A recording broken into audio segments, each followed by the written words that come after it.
Sports Entertainment is recorded live at twitch.tv/baldyandthebeast. Join us every Tuesday and Thursday at 9 p.m. Eastern Time and watch the matches right along with us. Hey, what's up, everybody? I'm Bront. I'm Willem. And this is the final Baldy and the Beast of the shit show that we call 2020. Yes. Whoa! We will be back next year, though, so it's not like the last one ever. It's not the last Sports Entertained. It's just the last for this year. Yeah. But what are we doing today, Willem? Today, we are watching Chris Jericho versus Shawn Michaels in a ladder match from No Mercy 2008. It is the finale of our trilogy that is Chris Jericho versus Shawn Michaels.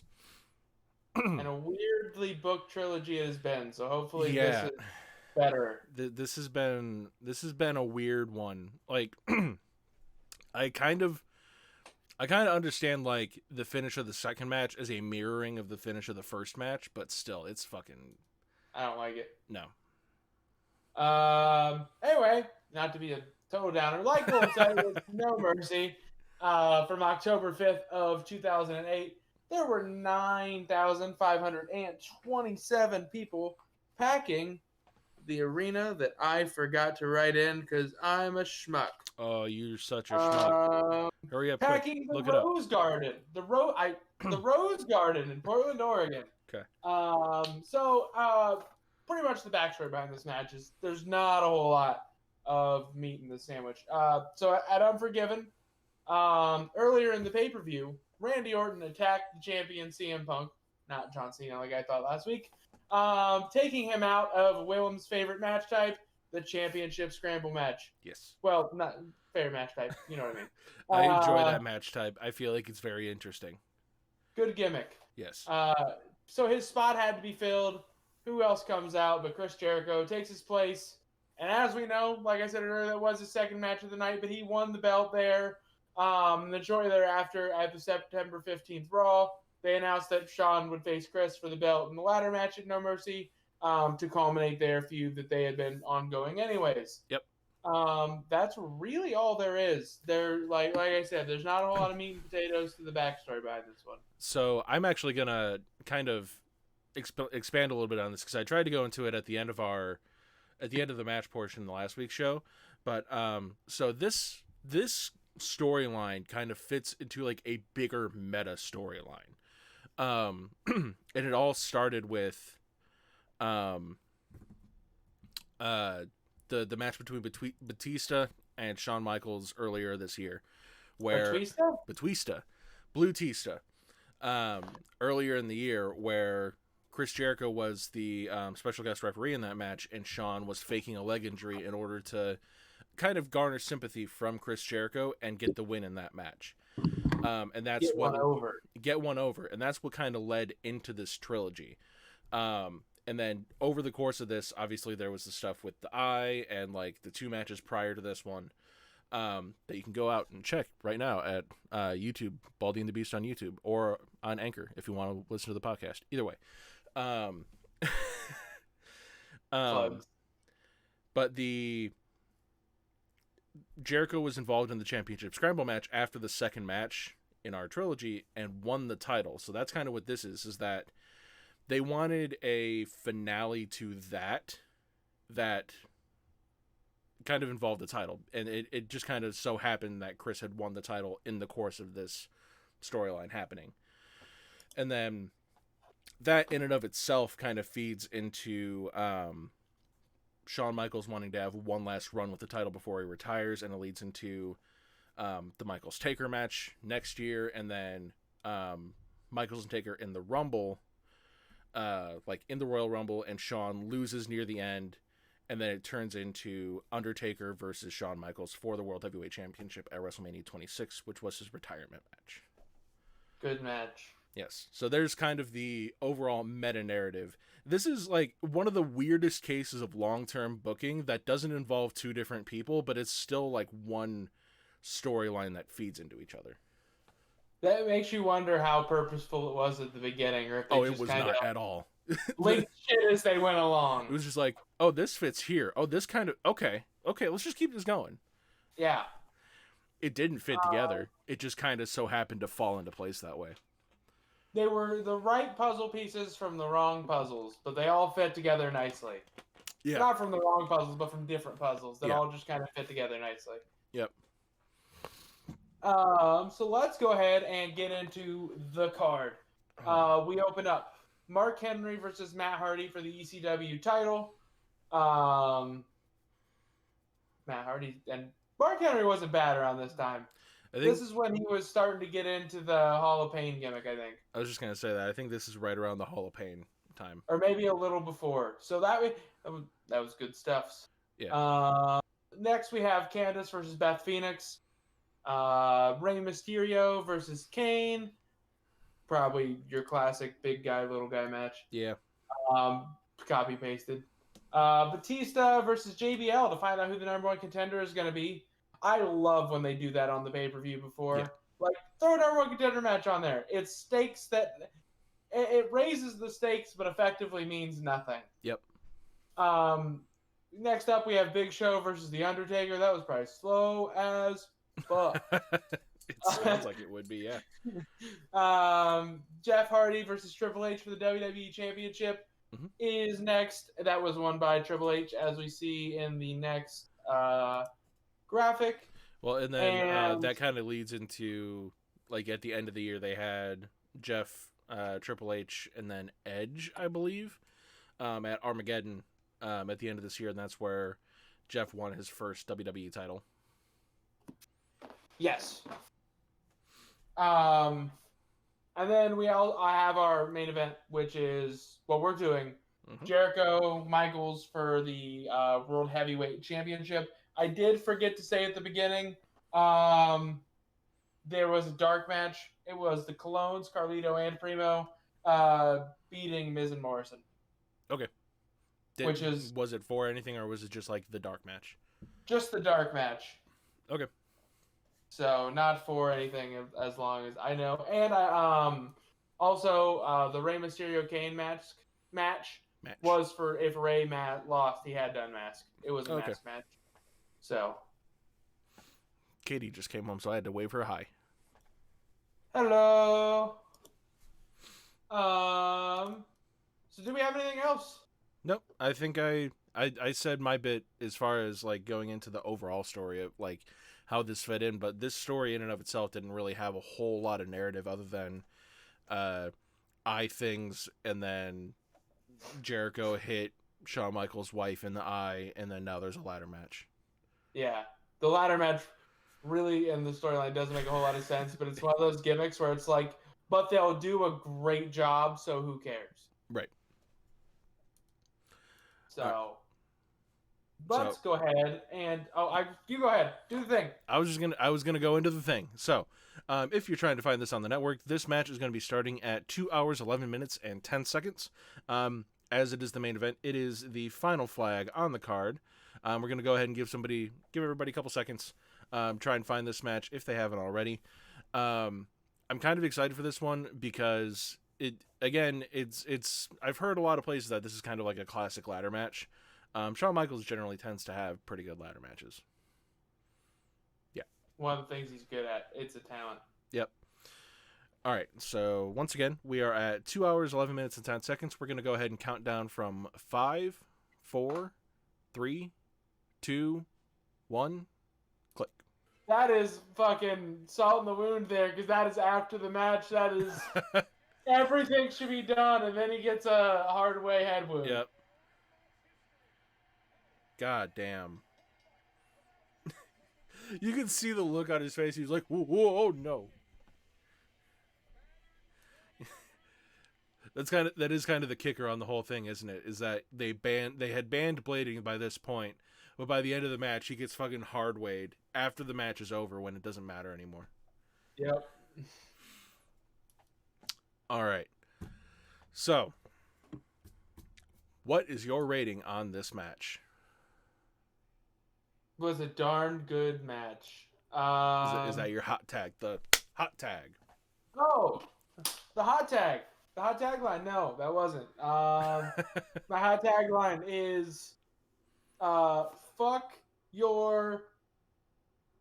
I don't want to steal yours. Fuck your body. That's my tagline. Because they did not give one care for the other person's body or their own. I mean, mine's basically just gonna be fuck your legs. I was gonna say fuck your legs. That's why I didn't want to steal your gimmick. I was like, I'll do something else. Right. They really knocked the leg out of your leg, in that one. Knocked my leg off from under my leg. Yeah. All right. But I also to tag on to that, I think that's a 4 3/4. Yeah. Kind of match. It was really good. There's really not a whole lot you could improve on, even if you wanted to. Yep. I'm right there with you, man. That was definitely 4 3/4 stars. It was a great match. Entertaining from start to finish. Like I said, fuck your legs, fuck your whole body. That was, I don't want to say it was equal to Cactus Jack versus Vader levels of brutality, but it was fucking brutal. Yeah. There were lots of just like that looked very unprotected, just falling and like busting up. Like I feel like Jericho probably had to have surgery on his leg after this match because fuck that. Couple different times there were a couple leg spots where I was like, ooh. Yep. The fucking the back suplex off the ladder through the announce table, that looked brutal as shit. The the irony at the end of the match, like if you're watching the match throughout the entire thing, Jericho was I don't know if he like lost a tooth or if he broke a tooth, but his mouth was bleeding the entire damn time. What's going on, JD? What's up, JD? Jericho had broken his tooth at some point in the match, and he was bleeding the whole time. So I guess that kind of gets around like the need for color to get in the match. But then at the end of the match, he falls off the ladder and he gets booped in the head by the ladder and he gets broken open hard way anyways. Yep. So the match was determined to have color, whether the competitors wanted to or not. Right. It wasn't up to the competitors. It just kind of happened. So now time to go into my favorite segment. What's quickly becoming your favorite segment. We are going to be doing Rebooked, the section of the show where we go through and we take this match that we just watched and we rebook it with modern competitors to see who could do it just as good, if not better.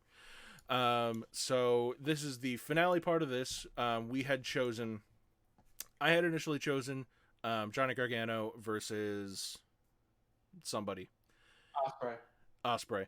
Johnny Gargano versus Will Ospreay. And then the second match, I had switched it over. I had kicked old Johnny Gargano to the curb, switched him out for MJF because that's a way better option for Chris Jericho. So are you keeping your choices?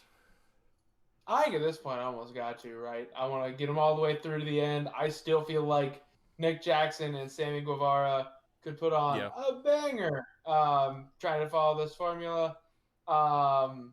And Nick Jackson is much better at selling than people like to put out. So he could sell some of these ladder spots and leg spots pretty good. So Sammy. So okay. I think I'm sticking with it. The only thing I thought of was like, man, I kind of want to see Kenny Omega likes to do dumbass bumps where people drop shit on him. Maybe we let Kenny do it. But no, I'm gonna stick where I'm at. Yeah, I'm gonna stay with MJF, and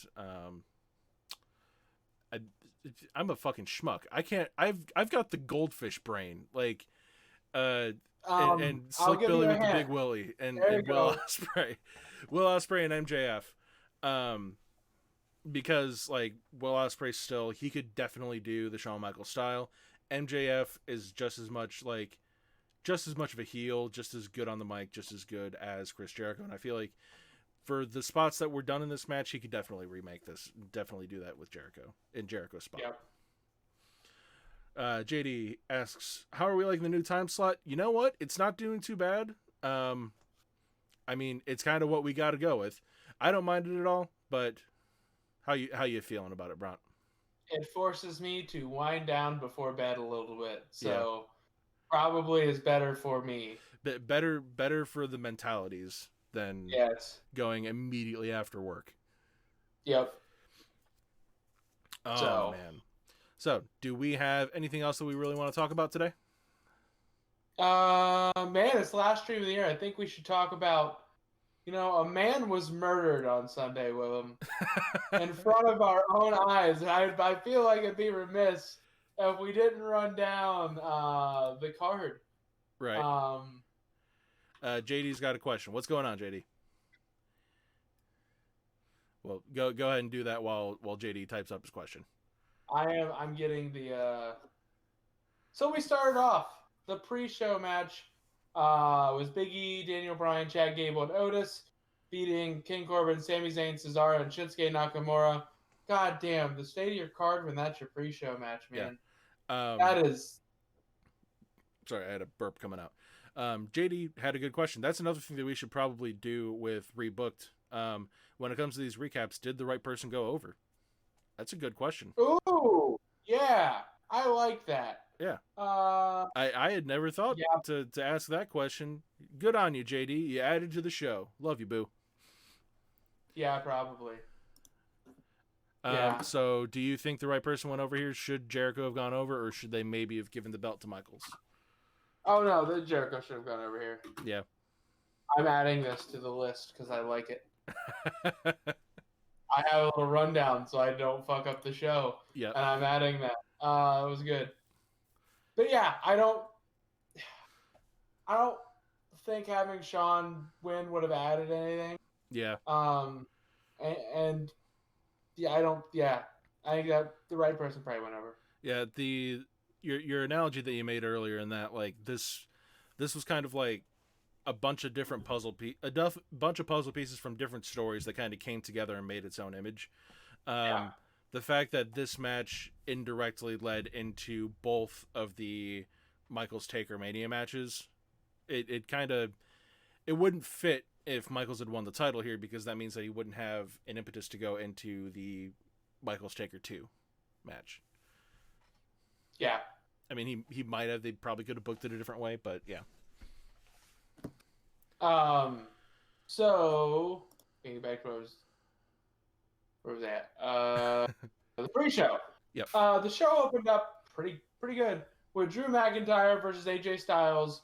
Halfway through, out comes Miz, who cashes in. Looks like a fucking schmuck because he cashes in. Morrison cashes in for him technically, and he stands in the ring instead of immediately just running up the ladder and getting the belt. And that's kind of when we knew that this maybe was not going to be the best. It was not. It was going to be a failed cash in.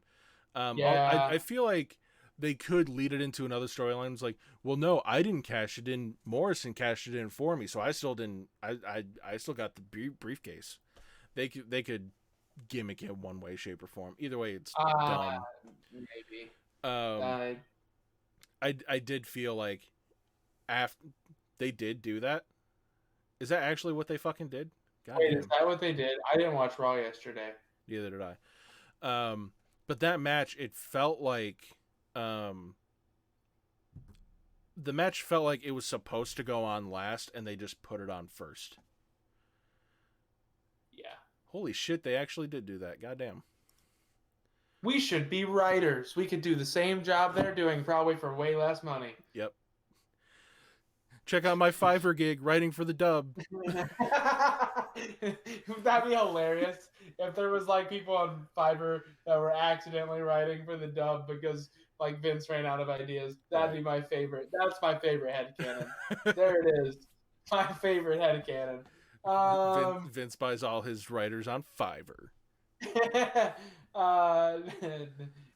He would try to get it done as cheaply as possible. That's some carny shit right there. Yep. That makes a lot of sense. Yep.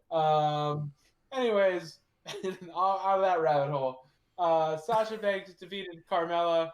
That was a good match. Carmella does not get as much love as maybe she deserves nowadays. Yeah, that was definitely the best Carmella match that I've seen. She's improved a lot. Yep. Next up, we had her. I still definitely feel like the Code of Silence is a great submission finisher.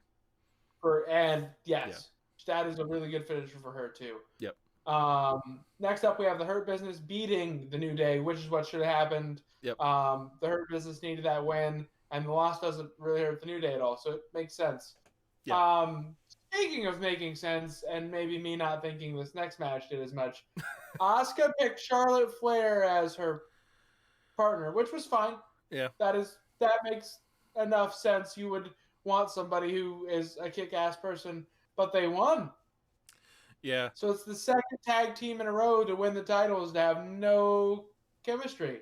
It kind of buries any women tag teams. Not that there really are any anymore. So I was listening to Brian Alvarez this morning doing his rundown from the pay-per-view, and he was talking about how this booking, like, the show itself was great. Like, there were a lot of great matches on the show. The performers did a great job.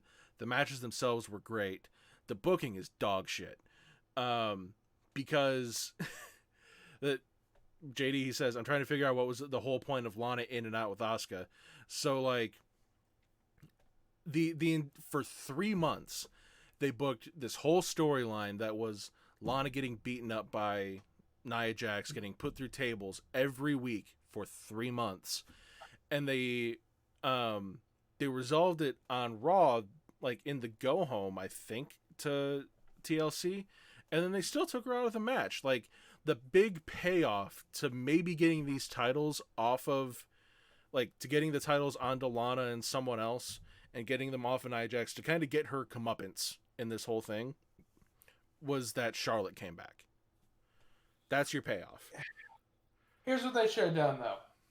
Book a fucking tables match for that, because it makes sense. Yeah. And then, if you have Lana lose, that's fine. Put her through another table. It continues that storyline of Nia being dominant of her. Do we want that for another month? Maybe not, but it'd be good heel heat. Hell, just do it as... Or let Lana put Nia through a fucking table and let everybody be like, this is crap, but it's entertaining. Dude, it's TLC. Have it be a tag team tables match. And just Lana, like, bumble fucks her way into knocking Nia Jax through a table. As Lana would be apt to do. Yeah. Like, she accidentally runs into Nia, who is on the ring apron, and Nia falls into a table, like, a la Big Show when he stepped through a table. Right. So that gives Lana and Asuka the victory. The titles are on them now. And Nia still has all that heat because she can go back and just absolutely demolish Lana. Yep. Anyway.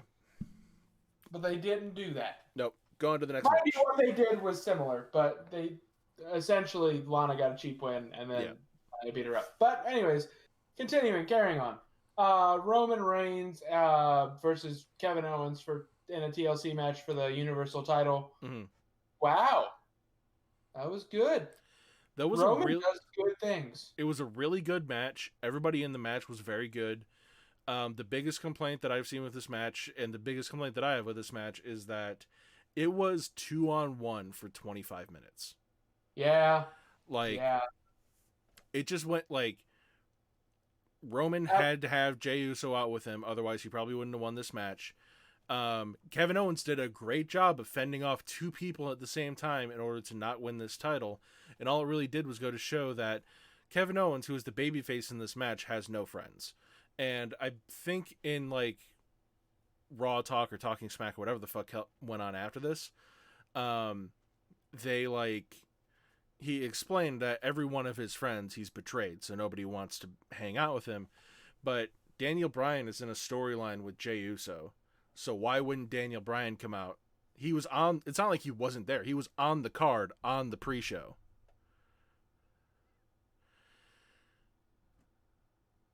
Buggers the mind. I couldn't hear you at all there for a second. I was stuttering. Yeah. Like, somebody should have come out, like you said, at any point. Yeah. Just to make him not look like you could have multiple people come out. Like, you could have, I don't know, Jobber A come out to help him, or anybody, Jabroni B. Yeah. Comes down, Jey Uso super kicks the shit out of them, Roman beats him down, they're out of the match. Right. That's all you have to do. But it evens up the odds for at least a little bit. It makes Kevin look like he has at least a friend. Right. Or at least somebody that cares enough about him that they won't just let him get fucked. Well, and I don't get it. And then even then at the beginning of the match, he showed that he could even the odds himself because he took Jey Uso out. And so another thing that doesn't really make any sense, again, this shout outs to Brian Alvarez because he pointed this out. So Roman's got Jey Uso out with him, and they're both like just double teaming on Kevin Owens, and nobody's doing anything. Nobody's coming out to help. There's no ref. There's no Adam Pearce coming out to break up the situation to send Jey Uso away. It's not until fucking Kevin Owens goes and like destroys his ankle that people start coming out from the back to like help hobble Jey back into the back. Where were these people 10 minutes ago when he was interfering in the match? Yeah. There are no rules in a TLC match, though, Willem. But there's he wasn't breaking any rules. But there are rules to help. Okay, I guess there would be rules to like help somebody to the back if their ankle's fucked. I don't know. Anyway, the main event, which I don't think was meant to be the main event. From everything I've heard, it was a last-minute decision. Well, I mean, God, what a closing image. I mean, like, when you're when your closing image is what it is, and number two, when it's a big pre-tape, like whole thing was pre-taped, obviously, like edited together before this went live. When it's all done the way that it is, it kind of has to go on last, because you can't have what happened in the Firefly Inferno match happen and then something else happen afterwards, because there's a lot of fire, there's gasoline all over the place, there's broken shit everywhere. Like this match, there was a literal fire in the ring. Yeah, that would have a man died. The Fiend died. End of paragraph. Like, in kayfabe, he should be dead at least. Well, now somebody brought up online. They were like, "Well, people were like, he can never come back now." And it's like, did you look at any Taker booking from the year 1990 to his end? You can come back from fucking anything in wrestling, and people will buy it. Fucking didn't Paul Bearer come back from being encased in concrete and actually dying? I think that wasn't that like his last big thing he did for them? I don't know. Oh no, just the urn came back, because then it was Paul Heyman doing shit with the urn. Yeah. Okay. I think that after that he kind of fucked off. Okay. And that, which is the most convincing wrestler death, until we had Gallows and Anderson getting thrown off a roof and never seen ever again. And then we have the Fiend literally doused in gasoline and lit on fire in the middle of the ring, and then the bell doesn't ring and nobody says anything about it, and Randy Orton just walks away, and we have the camera just trained on the Fiend's dead, burning, crispy fucking KFC body in the middle of the ring. It was good. The match was, to quote the show, I was very sports entertained. Yes. By the end of that match, it was very entertaining to watch. And I see people online complaining like, "Well, it was obviously a dummy." You know, fucking shit. What do you want to light Bray Wyatt on fire? Like they lit it on full ass fire. He was made of fire and laid in the ring for seconds, for a very long fucking time. He'd be dead. He'd be dead if that was actually Bray Wyatt on fire. Yeah, like, guys, we have to draw lines here. Right. And I think, like, actual murder is a good place to start. Yes. Oh, man. Oh, shit. Good pay-per-view, though. Yeah. I don't think it was necessarily in the right order the whole time. No. But overall, I mean, I can't complain a lot. If that's what they want to give me every time, it's a B. Yeah. Like, it's not the best show you're ever going to see, but you're going to be entertained. It's a B+. You're going to be entertained the whole time. It's worth watching. Yeah, which is, you can't always say. And yeah, it's more than you can say about WWE's weekly TV. I almost watched it last night. I thought about it. I was like... And I was like, you know what? If it starts getting really good, I will watch it. Once I hear that it's gotten really good. Yeah. You kind of cut out there for a second, but I think we got you back. Okay. All right. So, anything else you want to talk about today, or can we go into the intro or the outro and just kind of finalize the outro?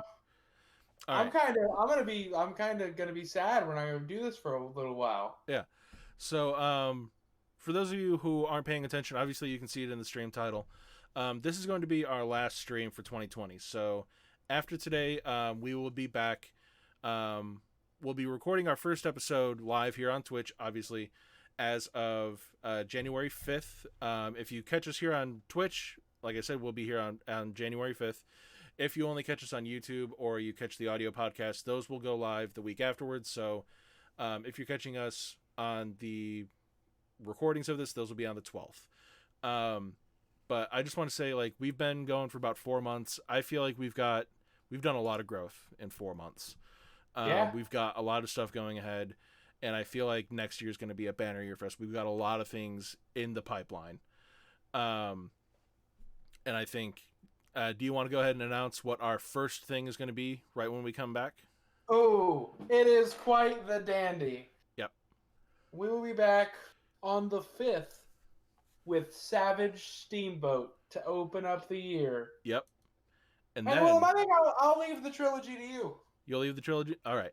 So, Savage Steamboat on the 5th. And then on the 7th, for our first trilogy going into 2021, we are going to be watching the Stone Cold Steve Austin versus The Rock trilogy from Mania 15, Mania 17, and Mania 19. I don't know if Manscaped would sponsor me. JD said I should get Manscaped to sponsor because I don't use their products. I mean, they'd sponsor the shit out of me because I've fucking, like, I need to trim this up. Okay, we could kayfabe it, and I could be like, "This is what I looked like before Manscaped," and then it shows you using a razor with your beard and like your hair, and it's like, "This is me after Manscaped," just completely full ass bald. Yep. That'd be fucking great. Anyways, not to totally get along your outro. I'm very sorry, but I had ADHD, and I was like, I have to say the thing. Yep. No, it's been kind of a joke if we could ever get like a Manscaped or like a Dollar Shave Club. It's just like, only one of us could really utilize that at all because Braun's got alopecia. He doesn't grow hair. It's not like this is just like the look that he's got. Anyway, thank you everybody for coming out and watching us. If you haven't already, check us out on the YouTube, Facebook, Twitter, everywhere that we're at, in the description down below. Throw us a like, throw us a subscribe if you haven't already. If you don't feel like looking at our beautiful faces, you can check out the audio podcast over at Anchor, over on Spotify, wherever we have all those. All of that is in the description down below. We will be back on January 5th for Ricky Steamboat versus... God damn, I fucking lost it. I got no fucking memory today, man. It's been a hell of a week. For Randy Savage versus Ricky Steamboat from WrestleMania 3. We will see you then. Thank you so much for coming out and watching. Bye-bye. Bye, everybody. Have a happy holidays. Have a happy holidays. Happy New Year. If you celebrate Christmas, Merry Christmas. All of them. We'll see you then. Bye-bye. Bye.